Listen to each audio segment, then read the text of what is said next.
il y a que Yom Kippour qui est depuis la veille. Et Yom Kippour, c'est un jour de fête, c'est un Yom Tov, Yom Kippour. C'est pas un jour de deuil. Et Tisha B'Av, c'est un jour de deuil, c'est un jour de recueillement, c'est un jour de deuil. C'est le jeûne le plus important qui est dans l'année. C'est le jour de Tisha B'Av. Maintenant, il y a beaucoup de halachot qui sont dans Tisha B'Av, comment faire, etc. Si quelqu'un il a acheté des nouvelles chaussures en plastique, est-ce qu'il peut les mettre à Tisha B'Av pour Tisha B'Av? Il y a plein de questions qui viennent tout le temps. Maintenant, pour répondre à ces questions-là, il faut avoir un birur hamdameh, c'est-à-dire il faut avoir l'imagination qui permet le discernement exact de la vérité, par comparaison, mais d'arriver à discerner par comparaison. Donc Rabbeinu il a dit à Rabbi Nathan, maintenant tu vas commencer à écrire sur mes enseignements et je te donne une imagination valable, c'est-à-dire que tu puisses faire des raisonnements comparatifs et tu ne te tromperas jamais. Et après, Rabbeinu, il a dit aussi pour tous les Breslevers, il a dit ça. Après, Rabbeinu, il a dit tout celui qui va se rapprocher de moi, je vais lui donner un birur hamdameh. C'est-à-dire qu'il ne va pas se tromper quand il va faire des comparaisons. Il saura faire des choix par comparaison et ne se trompera pas. Pourquoi on a besoin de ça? Parce qu'on ne vit que dans le médamé maintenant. On ne vit que dans l'imagination. Dans l'imagination, on peut fonctionner que par comparaison. On ne peut pas fonctionner par essence, puisque l'essence, c'est l'esprit. L'esprit, il n'y est plus. Les sept mesures d'esprit qu'il y avait, les sept sphirotes, les 7 midot, c'est terminé. Il n'y a plus de logique. Il n'y a plus aucune logique dans le monde. Maintenant, la seule logique qu'on a, la seule façon de nous diriger, c'est par la bina.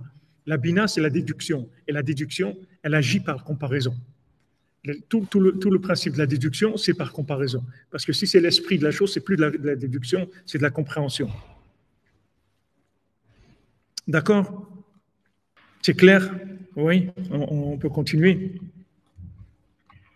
Ouais, si on n'arrive pas à déduire, si on hésite exactement, on prie, tout à fait. On prie. Donc, se lever à Chatzot, adoucissement de la rigueur, délivrance, sortir de la prison, parce qu'en fait, c'est une prison imaginaire. Comme on voit que le cordonnier, quand il arrive chez son ami, qui se trouve dans des sables mouvants, et il arrive avec le Baal Shem, il arrive avec le tzaddik chez lui, et en fait, il lui montre qu'il n'y a rien, il n'y a pas de sable mouvant, il n'y a rien du tout, c'est tout imaginaire. Toute la situation qu'il est en train de vivre, elle est entièrement imaginaire. Donc, les démons, comme leur nom l'indique, ça vient de Dimion en hébreu. Les mots démons, c'est Dimion. Et les démons, leur travail, c'est tout le temps de fausser l'imagination de manière à ce que les gens ils soient sûrs qu'ils ont raison, ils sont sûrs qu'ils ont compris, qu'ils ont raison, etc. Et en fait, ils se trompent complètement. Comme les gens dans les jeux de cartes, là, quand ils vous disent de trouver la carte, vous êtes sûr que c'est ça la carte, et en fait, il a fait une prestidigitation rapide, et vous avez cru voir, vous avez vu, et vous êtes trompé dans ce que vous avez vu. Parce que votre vue, elle n'est pas assez pointue, assez raffinée pour pouvoir capter la vitesse du mouvement qui est fait. Ça va trop vite, donc la vue, elle n'a pas compris ce qui se passait, elle n'a pas attrapé ce qui se passait. Maintenant, la vie qu'on vit aujourd'hui, il y a une grande accélération, puisqu'on est à la fin du 6e millénaire. Il faut absolument qu'on finisse avant le 6e millénaire. Donc, de toute façon, il reste que moins de 220 ans pour terminer, et il faut faire rentrer le Shabbat, le 7e millénaire, avant de toute façon. Donc on ne va pas arriver à la dernière année, et donc à chaque instant, on peut rentrer dans Shabbat à chaque instant. Donc il y a une grande accélération, et dans cette accélération, on ne peut rien suivre avec notre esprit, avec notre logique. Donc mettez-la de côté parce qu'elle est plus capable de gérer votre vie. Ce n'est pas la peine d'essayer. Elle est dépassée complètement. Tous les gens qui vont avec la logique, ils sont complètement dépassés. Parce que ce n'est pas fait pour ça. La logique, ça allait jusqu'à que Rabbeinu vienne dans le monde. On pouvait encore, si on ne se trompait pas, essayer de raisonner, si on avait un bon raisonnement, bien clair et tout, bien suivi, bien sécurisé et tout, on peut arriver à comprendre quelque chose. À partir de Rabbeinu, quand Rabbeinu est venu dans le monde, on ne comprend plus rien. Parce que Rabbeinu est venu justement pour résoudre ce problème-là. De la 50e porte, c'est-à-dire de l'imagination, le côté de raisonnement comparatif. Donc aujourd'hui, comprendre quelque chose, vous ne comprendrez rien. Donc il faut changer d'attitude, il faut vivre avec la prière, il faut vivre avec la joie, il faut vivre avec la communication, il faut vivre avec la connexion. Voilà tous les éléments qui vont être en fait la panoplie de nos outils pour résoudre les problèmes de notre vie, pour avancer dans la vie. On n'aura que ça.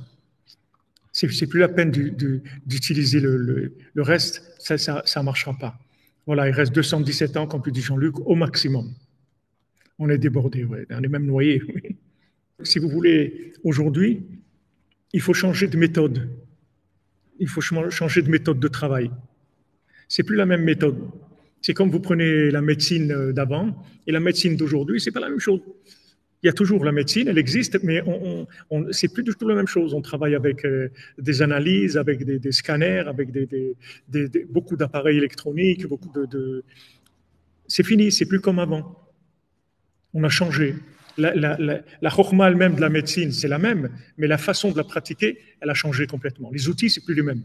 Donc, dans notre vie aujourd'hui, il y a un outil qui s'appelle la logique, la compréhension, le raisonnement. Il faut le mettre de côté parce que ça marche plus. Il faut passer à autre chose. Donc maintenant, on est dans la sphira, dans la 50e porte, dans la 8e dimension, où ça se passe par la bina, c'est-à-dire on va déduire. Comment on va déduire? Justement par de la comparaison, mais de la vraie comparaison, c'est-à-dire de la comparaison éduquée, protégée, sécurisée. Donc Rabbeinu, il nous donne des éléments, on prend ces éléments sans comprendre, on accepte ces éléments, et après, avec ces éléments-là, ils vont s'intégrer en nous, ils vont vivre en nous, et à ce moment-là, on pourra avoir un système de raisonnement comparatif qui sera surveillé de près par le tzaddik et dans lequel on ne prend pas beaucoup de risques. Dans lesquels on ne prend pas beaucoup de risques. Je vous donne un exemple, par exemple, Avraham ben Nachman. Avraham ben Nachman, c'était l'élève et le fils de Rabbi Nachman Tubchiner, qui était l'élève de Rabbi Nathan, qui était l'élève de Rabbeinu. Donc, Avraham ben Nachman, il parlait beaucoup d'Eretz Israël, il a beaucoup encouragé les gens à aller en Eretz Israël. Et ceux qui l'ont écouté, ils ont été sauvés de la Shoah. Ceux qui ne l'ont pas écouté, malheureusement, tous les Breslev qui ne l'ont pas écouté, ils ont péri dans la Shoah, la plupart d'entre eux. Et Avraham ben Nachman, il venait toujours à Ouman, à Rosh Hashanah. Il habitait en Eretz Israël et pendant 20 ans, il prenait le bateau jusqu'à Odessa et il venait à Rosh Hashanah, à Ouman. Aujourd'hui, malheureusement, Odessa, on ne peut plus arriver en bateau. Tant que Poutine n'a pas fini de nous mener en bateau, on ne peut pas arriver. Donc, lui, il arrivait tous les ans, il venait de Haïfa à Odessa pour Rosh Hashanah.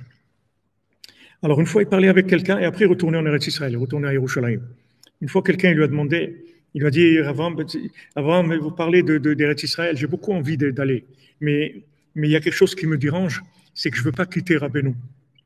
Avraham ben Nachman, il lui a dit, si tu penses que d'aller en Eretz Israël, c'est quitter Rabbeinu, alors il vaut mieux que tu restes tranquille, reste ici. Et il dit, moi, quand je vais en Eretz Israël, je vais chez Rabbeinu. Eretz Israël, c'est chez Rabbeinu. Ouman, c'est chez Rabbeinu. Eretz Israël, c'est chez Rabbeinu. Tout Eretz Israël, c'est Rabbeinu. Rabbeinu, il a dit, mon endroit à moi, c'est Eretz Israël. Maintenant, je suis berger ici, à Ouman. Je fais un travail de berger. C'est-à-dire, je récupère tous les moutons perdus, tous les gens perdus, je les récupère à Ouman parce que c'est un endroit plus facile, puisque c'est le principe de Léa. C'est-à-dire, c'est beaucoup plus élevé au point de vue, spiritualité, c'est plus élevé parce qu'il n'y a pas de révélation à Ouman. C'est moins révélé, donc du moment où c'est moins révélé, c'est beaucoup plus profond. Et ça permet de réparer le monde entier à partir d'Ouman. Mais il a dit, mon endroit à moi, c'est Eretz Israël. Il a dit, Rabbeinu, il est au Kotel, et Rabbeinu, il est à Ouman. Il est dans les deux endroits.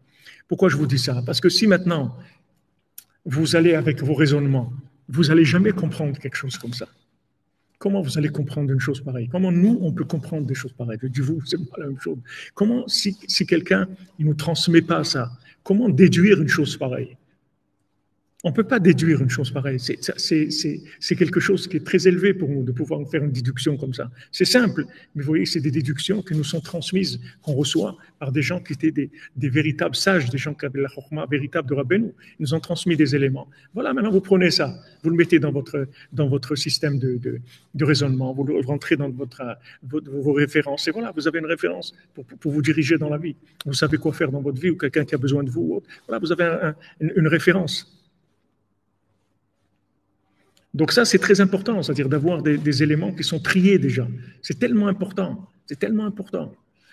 Et comme ça, on a reçu tellement des dizaines, des centaines de choses qui sont prêtes à l'emploi, que ça vous évite de vous perdre, ça vous évite de chercher.